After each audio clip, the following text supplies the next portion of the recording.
Hey everybody, and welcome to this week's edition of a double feature where we have gone out and watched The Hobbit, The Desolation of Smaug. Not Smog, by the way. Apparently it's Smaug. And now after we've looked at it, thought about it, we're gonna see what we have to say. So Thane, first one is right at you. I liked your review. Shall we call it apologetics for Mr. Jackson, and really trying to say he's not messing the franchise up, messing the story up. Yes. And I think by and large it's an effective apologetics. I don't really want to spend a whole lot of time on it, but you did say there were some things in the movie that bothered you, but you didn't say exactly what they were. So I'm curious. That is true. That's true. That's true. That's true. No, so there were actually three major things that I swallowed while I was watching, but as I've been kind of thinking about it, they're just bothering me. And I'm not really sure why, but the first one is, I think the biggest one is, so as I mentioned, I think what Pete Jackson's doing is he's really trying to connect The Hobbit with Lord of the Rings. Yeah. Which most Tolkien fans know that Tolkien didn't really do that until we got the appendices to the Lord of the Rings. That's how he kind of has this timeline where he bridges both books. But what bothered me so much is in the second Hobbit film, Sauron reveals himself. He's got this massive army, but Lord of the Rings takes place 60 years after the Hobbit. Mm-hmm. So that just seems so fast for Sauron to be gathering his forces, and if Gandalf knows about it now, then why in the Fellowship of the Ring is he not more leery of this ring that makes Bilbo go invisible? There's pieces that what he's setting up in this one is, I don't see how it can pay off in the Fellowship for what he's already done. And so that really just bothered me. So he just hibernated for 30, 40 years in between the films. Right. I guess, because, I even went back and looked. It is 60 years, because in The Hobbit, he's supposed to be 50-something, and then in the beginning of the Fellowship, he's 111. So it is just about 60 years in between the two films. And so what is Sauron doing for those 60 years?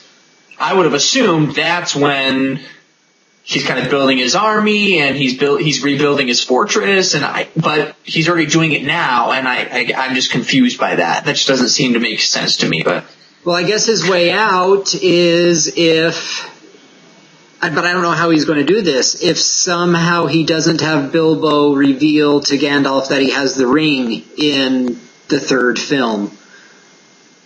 Yeah, you're right. I was thinking that, or I was thinking maybe they think they defeat him, but again, that's nowhere in the chronology of the history of Middle Earth. So I'm not sure. That was the biggest thing that kind of threw me off was that. The two other things that bothered me weren't as major, but just little things. The elven girl, who is she, and where, I'm sure this is just Hollywood saying we need more female characters, so can you throw in an elf girl somewhere and we'll call us, politically correct? I don't know. I mean, that did kind of bother me that there's just this made-up random character who plays quite a significant role in the film. And then that's another thing that just kind of bothered me is she's got quite a big role in this film, and yet she's nowhere in the Tolkien history.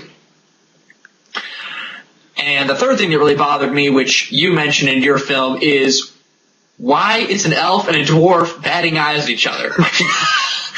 I do not get this in the slightest. I think that's so silly. I really liked the conflict between Legolas, his father, and this elf girl, though. I thought that was fun, and that was so underplayed. They should have focused on that a little more and not been so quick to kind of brush that aside and be like, oh, never mind Legolas and him not being able to marry you because his father disapproves. It's, you love this dwarf. Mm-hmm. Yeah. So, those are my big complaints. Yeah, agreed. Yeah, that little love story was just odd. Which it was.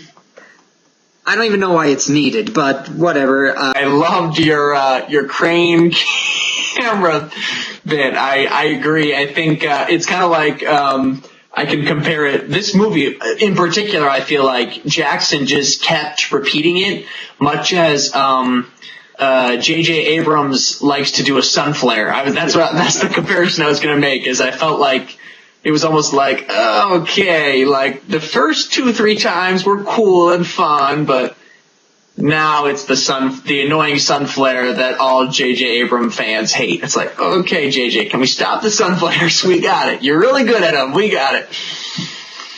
But that was just something stupid but what my big question I wanted to ask you was, you talk a lot about,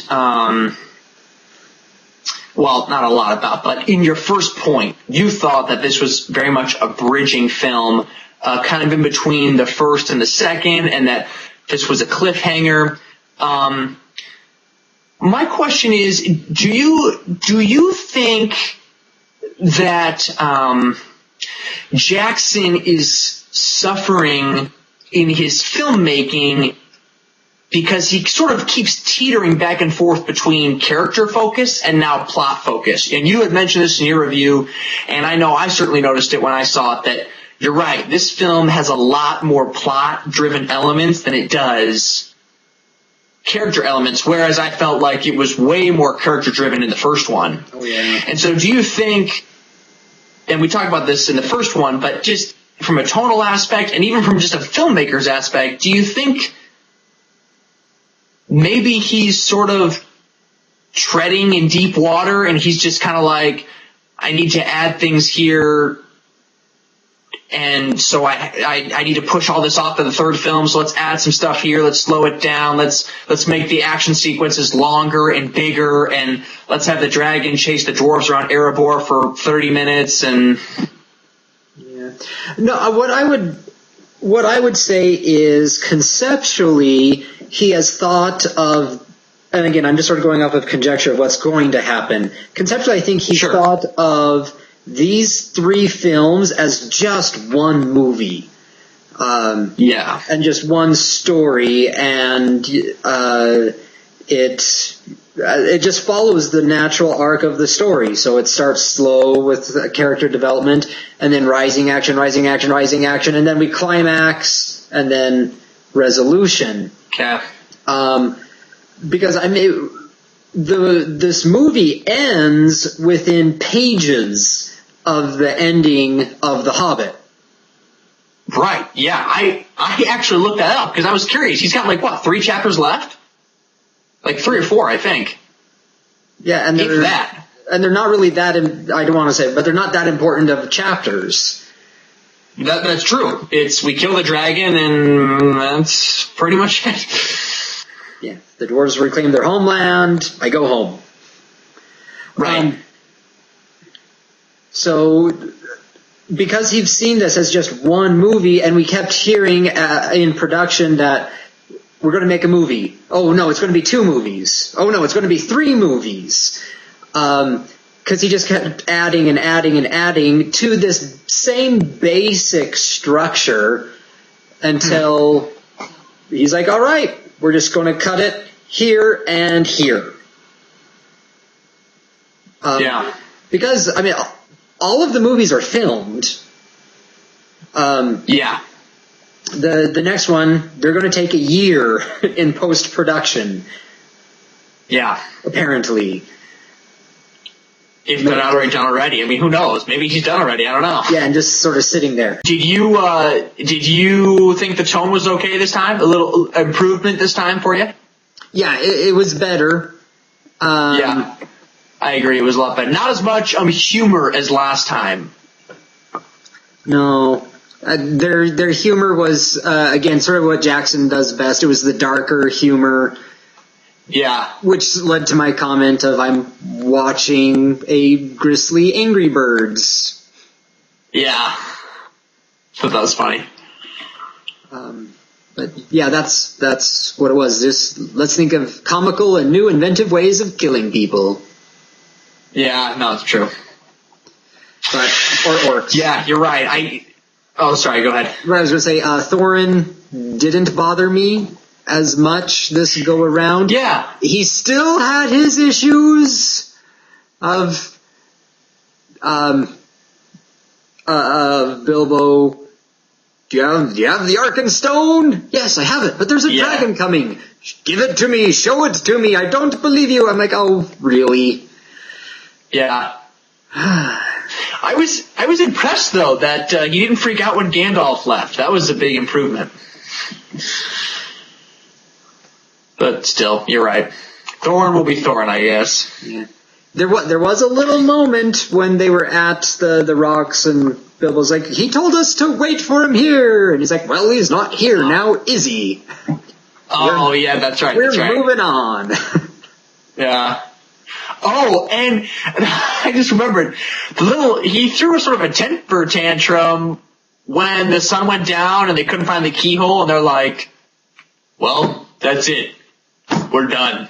Yeah. We failed. We need to turn around and go home now. And you're like, really? That's it? You're just giving up? Yeah. But anyways. Good thing they didn't wait for Gandalf, because he was stuck in a cage. Okay, so that is our discussion of The Hobbit, The Desolation of Smaug. Smaug. Smaug. Not smog. Smog is a type of pollution. Smaug yes. is a dragon. Smaug is a dragon. And so, with that, let us know what you thought of the film. Did you leave wanting to throw things at Peter Jackson, run him out of town on a rail? Did you feel some certain satisfaction at seeing the film? And no matter what, are you going to see the third one in a year? Let us know in the comments below, and check us out in social media. You can see all those links down in our notes. And come back in a few days when you can see what our verses for the month is going to be. It should be a good one. Epic, even. I'll go so far as to say epic. Excellent. And, as always, watch good movies.